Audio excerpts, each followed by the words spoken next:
Madame, monsieur, bonsoir. Ravi de vous retrouver en ce vendredi 24 mai, excusez-moi, dans Au quotidien sur Alep TV Sarthe. Je me suis trompée sur le journal. Je me suis trompée. On est le 24 évidemment. Demain c'est samedi 25. Et voilà, vous l'avez vu. Désolée Enzo. C'est pas grave, Laure. Nous sommes donc avec Laure Girard ce soir, notre invitée du journal, et Uriel Abalea. Oui, elle est ambassadrice Oumey et CAP dans la Sarthe. C'est un réseau, le réseau CAP pour Charte de l'Alliance pour l'égalité. Il souhaite faire connaître l'application Oumey donc afin de lutter contre le harcèlement de rue, vous le verrez. Et puis dans la suite, on part faire un tour dans les caves de Montabon, à Montval-sur-Loire pour un événement festif avec l'association La Salle du Fond. On voit ça à partir de 18h45, mais tout de suite, place à l'actu du jour.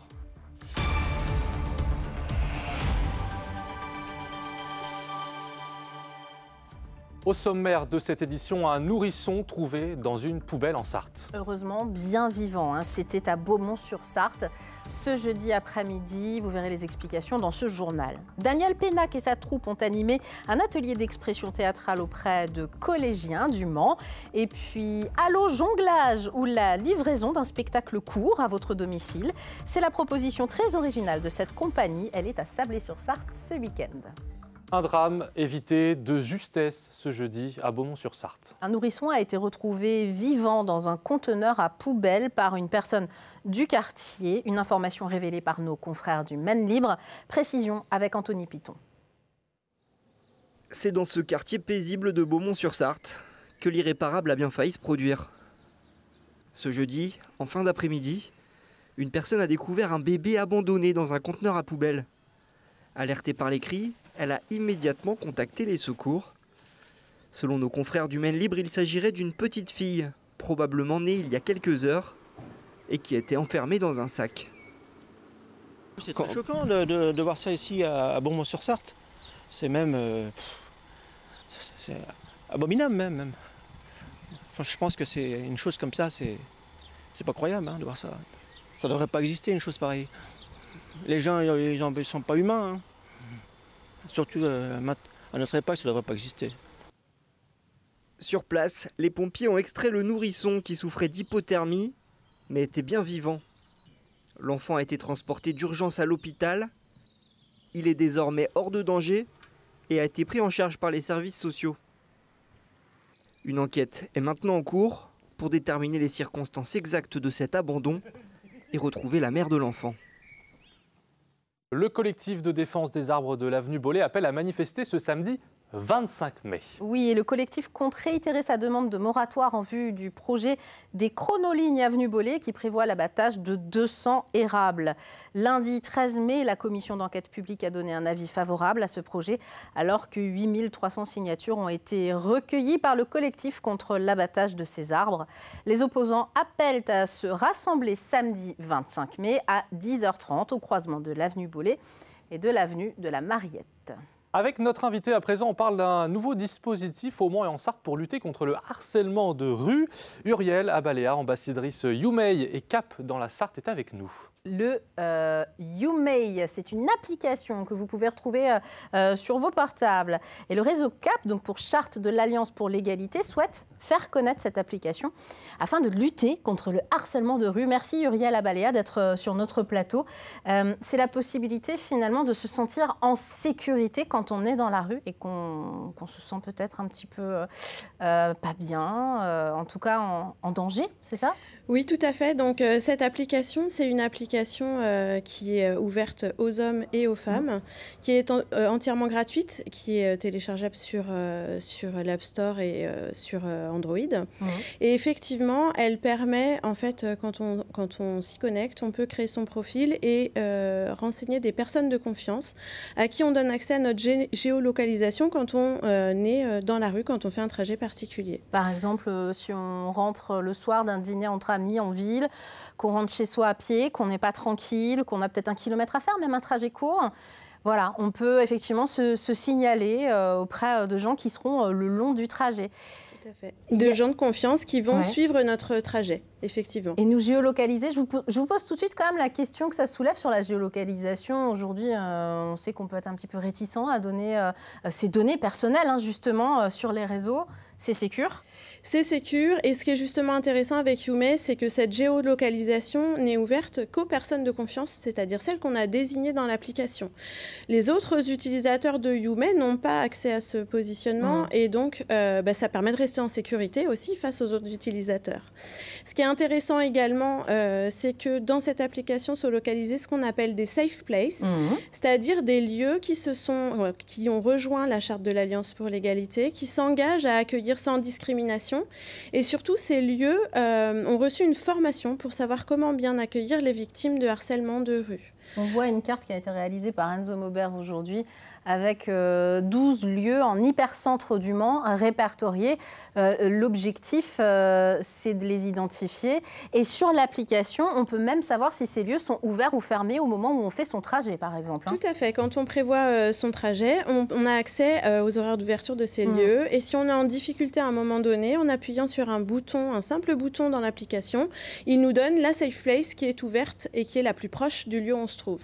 YouMay et ces lieux, ces safe places, comme vous le dites, ou lieux sûrs en français, ont cet autocollant à poser aujourd'hui sur leur devanture, etc. Tout à fait. Alors pour l'instant, pour être vraiment transparente avec vous, ils ont simplement le logo qui est sur le dessus de ce sticker-ci. D'accord. Puisque le dispositif CAP, Charte de l'Alliance pour l'égalité, existe depuis 2022 au Mans. Et on vient d'ouvrir une nouvelle alliance avec YouMay. Et donc ce sont les nouveaux stickers qui vont être apposés à partir de maintenant. Et vous espérez effectivement qu'il y en ait de plus en plus. Là, on en a montré 12 en hypercentre du Mans, mais l'objectif, c'est que si des commerçants veulent frapper à votre porte et sont intéressés justement de devenir un lieu sûr pour tout un chacun, c'est possible de vous contacter et de recevoir cette petite formation que vous mettez à jour régulièrement en plus. Tout à fait. On vient donc, quand ils décident de nous rejoindre, ils nous contactent. Alors, ils peuvent nous contacter par exemple via le site internet de YouMay. YouMay.fr. Et puis, nous nous déplaçons pour les rencontrer, pour leur expliquer comment cela fonctionne. Ils s'engagent et signent une charte qui leur permet de rentrer dans l'Alliance. Et nous les formons, nous sensibilisons leurs équipes à la manière dont on accueille les gens qui sont victimes de harcèlement de rue. Et ce qui est très intéressant au Mans, c'est que dans cette charte de l'Alliance, nous avons 5 associations qui sont dans cette alliance et qui sont vraiment au plus proche des victimes. Donc le CIDFF, le Centre d'information des droits des femmes et des familles, le Planning familial 72, Homogène, également France Victime. Et j'en oublie une, puisqu'il y en a 5. J'ai un trou de mémoire. Les femmes. Femmes 72. Solidarité Femmes 72. Merci beaucoup. C'est moi. Et désolée pour Solidarité Femmes. Il n'y a pas de problème. On les a cités. C'est un projet sartois d'origine. C'est David Malgrin, citons-le, qui a lancé cette idée. Pourquoi ça lui est venu d'où cette idée ? Alors, ça date de 2018. Il animait des ateliers citoyens et avec une amie, ils ont eu cet échange sur le harcèlement de rue. Et c'est parti d'un constat, c'est que les hommes et les femmes et les publics LGBT ne vivaient pas l'espace public de la même manière. On pouvait avoir des hommes qui disaient qu'ils se sentaient très bien à un certain endroit et avoir des retours de public femmes ou LGBT qui n'avaient pas du tout ce même ressenti. Donc, ils se sont dit, il faut qu'on fasse quelque chose. Et David Malgrin a échangé avec le collectif Tout s'explique, donc qui est composé des associations que j'ai citées précédemment. Et ils ont co-construit autour de ce projet Charte de l'Alliance pour l'égalité. Et puis, depuis 2022, les premiers alliés nous rejoignent.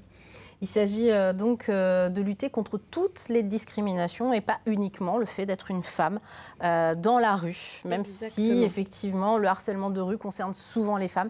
Évidemment, pas seulement. Et c'est important de le souligner. Un dernier mot très rapide sur l'application. On peut cliquer et faire un SOS si on se sent en danger et qu'on n'a pas de lieu pour se retrancher rapidement.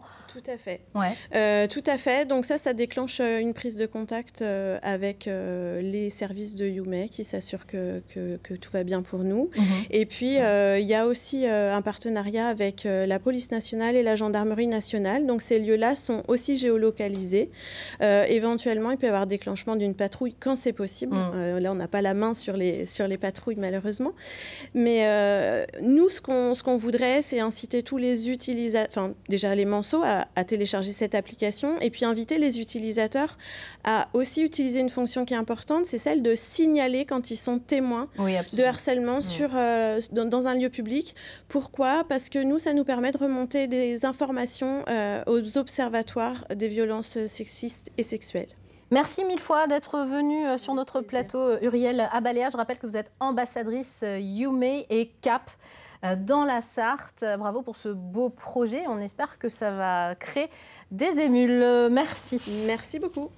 L'écrivain Daniel Pénac en atelier dans un collège du Mans. Le collège L'Absalette Saint-Vincent accueille l'auteur à succès et fondateur, vous le savez maintenant, de la compagnie MIA qui est basée au Mans. Depuis lundi, lui et ses comédiens ont animé plusieurs heures d'atelier avec les élèves de 6e du collège. Expression corporelle, jeu d'acteurs, culture théâtrale étaient au programme. Ce vendredi, leur travail a été restitué. Roman Hubert et Alexandre Ferrer sont venus assister à leur dernière répétition. Au théâtre, le moindre geste a une signification. Ces élèves de 6e reçoivent les conseils d'un grand auteur de littérature. Au collège L'Absalette Saint-Vincent, les scènes de théâtre ont remplacé les salles de cours. 110 élèves de 4 classes se préparent à mettre en scène la pièce L'œil du loup, sous le regard attentif de Daniel Pénac, l'auteur du livre. C'est la première fois que je peux parler à un vrai auteur et j'ai beaucoup aimé. En plus, j'ai appris. Il explique très bien les choses et franchement, il m'a l'air très gentil. C'est formidable parce que je ne pensais pas qu'un jour j'en rencontrerais un auteur d'un livre. Daniel Pénac est accompagné de sa compagnie de théâtre MIA, constituée de comédiens internationaux. Depuis 4 jours, il travaille l'expression corporelle. C'est une opportunité pour moi, et pour moi c'est normal. Pour eux, non, de travailler ça avec les élèves. Et ça marche. C'est un peu comme ça au début, mais ça marche. Et ça, c'est magnifique pour moi, non ? Plusieurs heures d'ateliers sont organisées par l'établissement scolaire. Daniel Pénac consacre sa vie à la littérature et au théâtre. Ancien instituteur, les bancs de l'école ne l'ont jamais lâché. Pour le spectateur, la troupe a une maison au Mans et on y vient assez souvent. Et un de nos projets, c'est de travailler avec les écoles et d'initier la jeunesse au théâtre, quoi. Ce vendredi, les élèves ont restitué leur semaine de travail au collège. Satisfait de ce projet, l'établissement et la compagnie envisagent de partager cette pratique théâtrale auprès des parents. Avant de passer à la suite de ce JT, une information qui vient de nous parvenir de nos confrères du Maine Libre. La maman du nourrisson qui a été retrouvée, on vous en parlait tout à l'heure, dans un conteneur à poubelle de Beaumont-sur-Sarthe, aurait été identifiée. Il s'agirait d'une femme d'une vingtaine d'années qui habitait la commune. Voilà donc pour ces informations que vous pouvez vous transmettre à cette heure-ci. On passe à un tout autre sujet. Si au lieu de commander une pizza, eh bien on commandait des jongleurs chez soi, à la maison. Pourquoi pas ? C'était à Sablé-sur-Sarthe que ça se passe tout le week-end. Le projet s'appelle Allo Jonglage. Le concept, vous appelez un numéro de téléphone et voilà 3 jongleurs qui débarquent chez vous pour un spectacle exclusif. Ce vendredi, c'est dans les écoles saboliennes que les membres de la compagnie Première Intention se sont produits. Le reportage de Colin Ancel. Bonjour, c'est Allo Jonglage, est-ce qu'on peut rentrer ? Merci beaucoup. Allo Jonglage, c'est un projet né en 2019 sur une idée du collectif Protocole et vraiment lancé depuis septembre 2021. Le concept, performer chez les gens, et pour faire la promo de leur démarche, ils se rendent par 3 dans les écoles, offrir un prélude de leur spectacle. Nous, on trouve que c'est chouette de pouvoir, nous, rencontrer les publics chez qui on va aller ensuite, plutôt que de faire uniquement les livraisons, en fait, que les spectacles in fine à la maison. En fait, Allo Jonglage, c'est un peu tout ça, en fait. Il y a une impression de vivre quelque chose d'unique et qui aura été fabriqué que pour chez eux. Parce qu'on a un niveau d'adaptabilité qui change à chaque fois selon les lieux dans lesquels on joue, quoi. La compagnie basée à Lille s'est rapprochée de la structure culturelle L'Entracte pour organiser cet événement. Gratuit pour le public, il suffit juste de passer un coup de fil. C'est vraiment une proposition originale et le fait justement de pouvoir proposer une gratuité, ça permet aussi d'ouvrir à tous et que les personnes qui ne peuvent pas forcément venir au spectacle habituellement accueillent les jongleurs chez eux. Dans l'école Gilles Ménage, les enfants en prennent plein les yeux.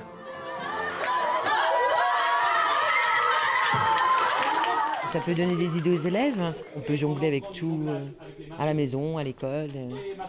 Voilà, et ça peut faire... Pendant les classes ? Pourquoi pas ? par minute, des minutes comme ça qui permettent de décompresser. La publicité in situ semble fonctionner sur les jeunes. Qui c'est qui a envie de nous appeler ce soir pour qu'on vienne chez vous? Moi. Les écoliers séduits, la publicité ambulante continue sur le marché de Sablé-sur-Sarthe pour compléter les derniers créneaux disponibles ce week-end. Et le reportage ne nous dit pas malheureusement si notre journaliste Colin Ancel a réussi quelques tours de jonglage. Oh, j'en suis sûr. Lui aussi. Allez, on termine ce journal avec des champions de France sacrés ce vendredi après-midi au Mans. Ils sont heureux et vous allez le voir, ça se voit vraiment à l'image. L'équipe de handball scolaire UNSS de Falaise, c'est près de Caen, est donc sacrée championne de France interlycée à l'issue d'un match disputé contre Toulouse au complexe sportif Jean Rondeau du Mans. Les champions viennent du lycée Guillaume le Conquérant, ça ne s'invente pas. Depuis mercredi 22 mai, 16 équipes venues de toute la France se sont rencontrées au Mans dans le cadre de ce championnat de l'UNSS, Union nationale des sports scolaires. Le tournoi a réuni 280 participants. Bravo à tous. Oui, félicitations à eux. Allez, on se retrouve dans quelques instants. Pour la suite, on ira du côté des caves de Montabon, à Montval-sur-Loire. À tout de suite.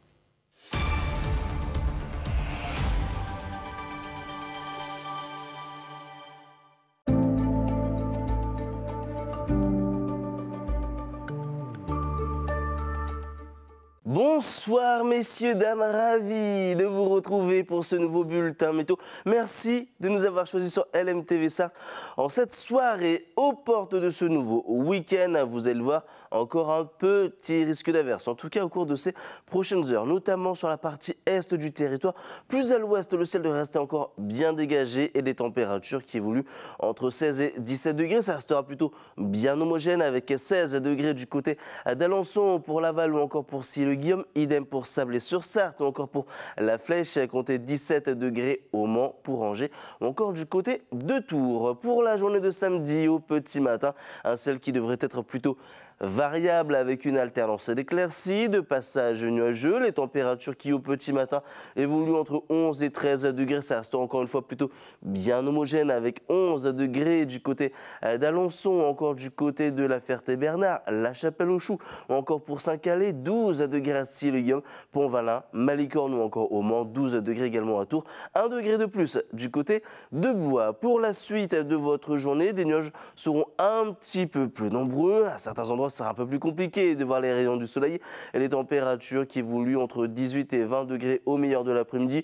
Globalement, des températures qui resteront plutôt de saison avec 18 degrés à Sille-Guillaume, comptez 19 degrés au Mans ou encore du côté d'Alençon jusqu'à 20 degrés pour Laval. Pour la journée de dimanche, encore de nombreux nuages sur l'ensemble du territoire. Les températures, elles, devraient rester plutôt stationnaires. Et pour la journée de lundi, on se dirige malheureusement vers un temps un tout petit peu plus agité avec de la pluie. Mais on affinera tout ça lors d'un prochain bulletin météo. En attendant, messieurs, dames, je vous souhaite de passer une très bonne soirée.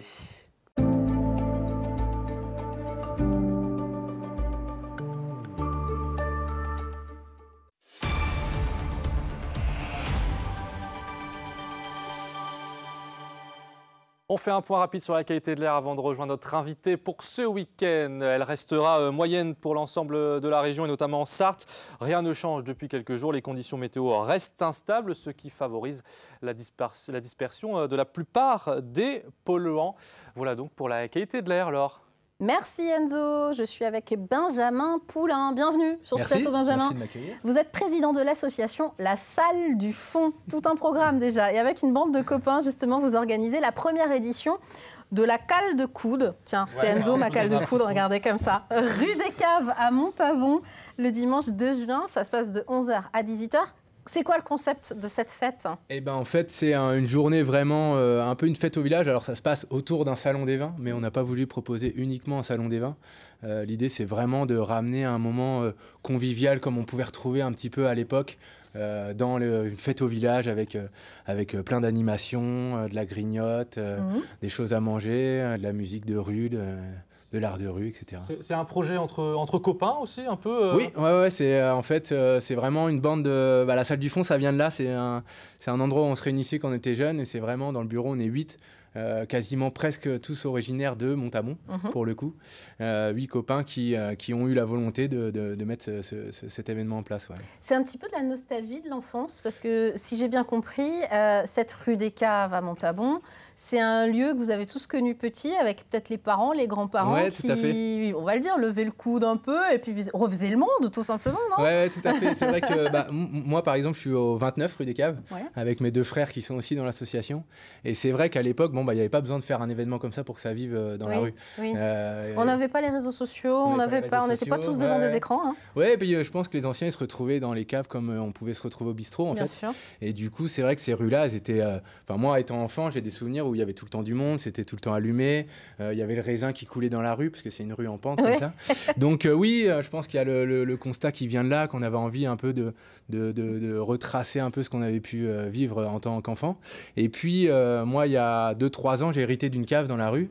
Et ce côté-là, il s'est perdu un peu dans le temps.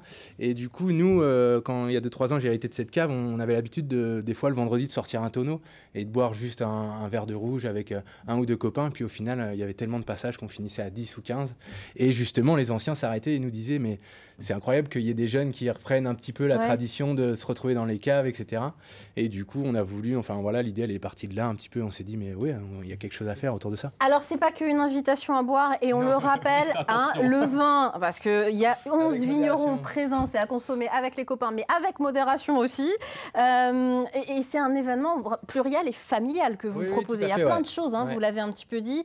Un marché d'artisans, de producteurs locaux, de la grignote, comme vous disiez, des maraîchers, des arts de rue. Et puis alors, vous créez carrément un concours. Il faut me parler de ce concours. Ça me plaît beaucoup, ce concours. Oui, c'est une idée de concours de bouchons, en fait. C'est une sorte de... On fait un système un petit peu d'aqua-bouchon avec un système de gouttières qu'on relie sur toute la rue. Et les gens, les enfants, tout le monde pourra customiser son bouchon tout au long de la journée, le tester. Et puis, en fin de journée, vers 17h environ, on mettra tous les bouchons dans une seule cuve. On fera un lâcher de bouchons. Et du coup, le premier bouchon qui arrivera en bas gagnera le trophée de la cale de coude. Donc, c'est une cale en zinc, qui sera en laiton, pardon, où on gravera le nom du gagnant et l'année, et qu'il devra remettre en jeu chaque année. Donc voilà, un peu comme les Oscars, mais on est très compétiteurs, nous, donc je pense qu'on va participer. C'est quoi la cale de coude pour ceux qui ne savent pas? Alors la cale de coude, c'est un souvenir pareil qu'on avait un petit peu, qu'on a vu dans les caves. C'est une sorte de tasseau de bois qui peut faire entre 8 et 10 cm selon la taille du coude. Ça peut être carré, rectangle, il n'y a pas vraiment de règle. Et en fait, c'est un morceau de bois qu'on vient mettre entre le zinc du bar et le coude. Et souvent, l'ivresse parfois entraîne la maladresse. Et ce qui fait que quand quelqu'un renverse son verre sur le comptoir, et ben, au moins on garde sa manche au sec.